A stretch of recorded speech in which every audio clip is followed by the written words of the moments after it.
Hi, and welcome to Passion Institute podcast. I'm Shivani and I'm your host. A little while ago, I started to share my methodology of heart, head, and habit. And we've always got to start with passion. And that's one of the reasons I spend a lot of time looking at activating people's passions. But today I want to flip it. I actually want to talk a little bit about habits. And I specifically want to talk about how do we build habits that are also good for our resilience. Because without habits, the head and the heart doesn't matter as much because we need to be able to implement them. And we want to delve into that. And we want to look at how these resilient habits can actually accelerate the way that we're living, not only in our personal lives, but also to drive better financial and professional success as well. So, in terms of the resilience and productivity, it's important to be able to look at what the connection is there and how those daily practices can actually help us. So, when we look at our productivity, the more resilient we are, the more productivity goes up. The more we focus on our productivity, we become more resilient. So, there is this kind of catch-22 relationship that exists between the two. The big thing when it comes to any habits and is to, I always love the word rituals, to sometimes also be more inspired or help inspire others rather than always just use the word habits. And so daily rituals, when we do them, whether they're 1 minute rituals, 10-minute rituals, are really important. I have one, I've shared this on previous podcasts before. I call it 10-10-10, which came from Warren Russtand. I'm part of the Entrepreneurs Organization. I remember being on this particular call with him where he shared the 10-10-10. And it's 10 minutes of gratitude, 10 minutes of reading, 10 minutes of journaling after about what you've read. And I do another 12 minutes on a daily basis, which is meditation. I became a meditation teacher, and scientifically, we know that when we do 12 minutes, that's when our brain starts to see the impact of that. So whatever that ritual is for you that's going to help you that, for me, it really helps with my resilience. When I do that ritual of those four things, I'm more mindful, I have more stamina, I have more focus, and I have a better foundation for success. And I also notice that when I don't do that, or really when I miss that particular ritual, I notice that that thing doesn't happen. So in any sort of rituals and any sort of habit formings, your consistency is really key. We want to also look at this and explore that in more detail around how does the consistency in our habits help us do that. When we look at often very successful people in sports, whether it's Christmas Day, whether it's a particular religious day, whether it's raining, whether the sun is shining, a lot of them do what they do every single day. So that consistency is really important in being able to do that.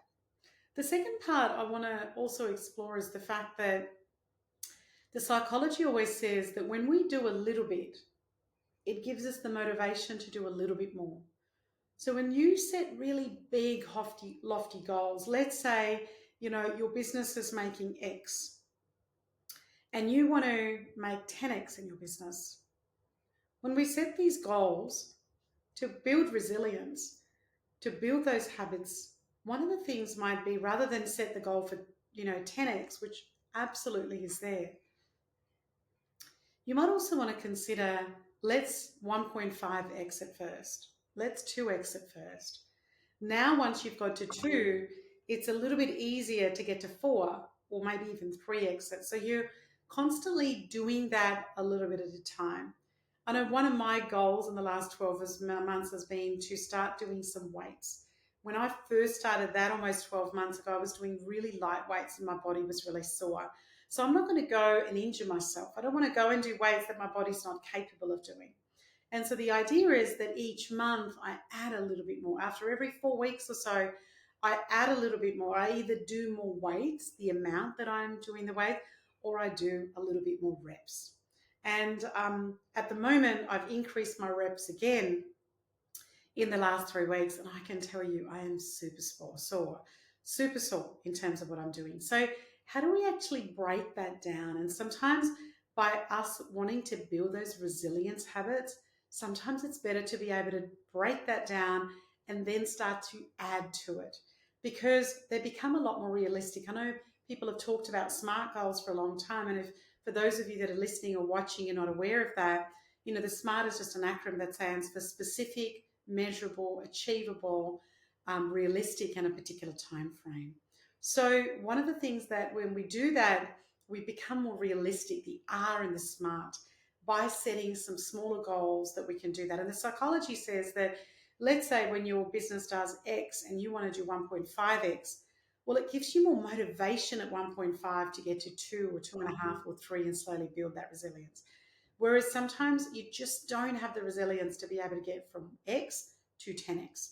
I don't have the resilience to be able to doing the weights probably 3 times more now what I was doing a year ago to what I would have. And I would have probably given up, like many of you as well, in different areas of life. Now, again, that's personal, business, whatever goal that it is. The other thing is, what you don't measure, you can't improve. If you don't know where you are, you can't improve that. So it's so important to build these resilient habits, is to be able to progress where you're tracking. And, you want to be able to look at that significance, even if it's only a 1% shift. Sometimes they're the best. And you want to have some things that you can use to celebrate. So I set myself some silly goals in my business, and I go, when I get to that, that will really be great. When I get to this, I will do that. When I get to this, I'm going to go and buy that. So I had just hit a particular goal in my business in the last week, and I was out walking with a colleague of mine yesterday. We happened to go past this beautiful thing, and I have a bit of a thing about earrings. And I'd said, right, I'm going to go and buy some beautiful pairs of earrings. Now, I can buy pairs of earrings anyway. But for me, I can link that particular earrings to that particular goal. And a lot of my earrings or my jackets or whatever it is that I wear, or even the plants in my office, are sometimes related to this other tracking of that particular goal. So they're just small victories that I celebrate. They again allow me to maintain my momentum, maintain my commitment, and maintain my motivation. And again, they become that. The other thing is, you can set all of these things, but we do need to allow some more flexibility and kindness. How do you set that goal? How do you intend it? How do you do all your rituals and your habits? But allow yourself to be a bit flexible. If you're traveling, which I've been on the road a lot the last month or so, where some of our goals need to be adjusted. I didn't get to do as much of my exercise or my gym work. There was a couple of days I had an extra glass of wine. I did still do my 10-10-10 and follow other rituals, but rather than, I did those 2, but I didn't do those other 2 things, just being a little bit flexible, knowing that some days those priorities and those circumstances, whether it's due to travel, whether it's due to other things happening in your family, are going to shift. And it's so important to be able to do that. And the last thing I wanted to talk about is, how do you adapt to things when things are changing so quickly at present? I have been at 4 different events in the last week, and they've all been talking either about humanity or they've been talking about AI and how to adapt your business through that. So how do you look at the challenges that come to you as a bit of an opportunity? For me, running a business and having exited other businesses in the last 2 years, it's a really big opportunity, but it's also a really big challenge. For example, with my coaching work, how much of that will be done by a digital twin in the future? Where they can ask that question. I know a lot of the global thought leaders are already working on that particular part. Also, how do I manage when I get really stressed out? I've had a situation happen in my family which has caused a fair bit of stress. And so when I'm under stress, it's really difficult to be kind of inspired and to be able to stick to my rituals and my habits, but often that's when I need it the most. So how do I actually, get some insights when I'm a little bit stressed? How can I know when I'm stressed, and what are my habits that I can build into that for what I have? So for example, for me, when I get really stressed, even though I might have a list that's growing of all the things I need to get done, the best thing often I can do is take about 15 to 20 minutes out, take my beautiful little dog, who's this gorgeous toy cavoodle, and go out for a 15-minute walk, right? Just get out, turn my phone off, not listen to a podcast, just notice the sounds of the birds, notice the pavement, notice my dog being so excited for being able to maybe be his only walk for the day or his second walk for the day, and just get out into a little bit of nature and just stop sitting in front of my computer or my phone. So that sort of knowing when that stress kicks in and how to actually adapt is also a really part of building really successful habits and rituals in terms of that. And that also forms resilience, because when you know you're really stressed, if I keep going, I know I'm going to exhaust myself. I know I'm going to get really tired, and I'm probably going to take that out on some of my loved ones or myself. And none of those options are really good. So, building resilience is also recognizing that there's some challenges, seeing them as opportunities, but doing what it, for me, it's a walk in nature. For you, it might be, going out and making a little coffee, right? Or ringing a friend, doing something that's going to help you reset is really important. And the last part of that, what I wanted to talk about, is having some empathy and support, having some support networks. I have run my own business now for a variety of different things for 23 years. And if I don't have the right network around me, I can feel really isolated.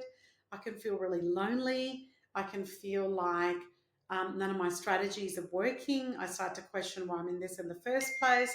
We all have that. So one of the things to really think about is, how do you empower yourself in those? How can you use your community and collaborate with the right people where you can pick up the phone or send them a note, or you're able to just stop, get a perspective, and be able to do things a little bit differently. So I just wanted to be able to share some of that with you. I hope that you've got one or two really good ideas in terms of how do you integrate these into creating resilient habits, and how can you use some of this framework to get lasting results. When we get lasting results, when we put these practices in place, they do withstand the test of time. I mean, there's some things I've been doing for 5 years. There's some things I've been doing for 20 plus years, because I know that they work. So I hope that's one of the strategies or an idea helps you be empowered, helps you set up some resilient success habits. Please let me know if this was helpful. If this was not helpful, please also let me know. I look forward to any of your feedback. And if you could take a moment to rate and review the podcast, it means the world. Thanks for tuning in.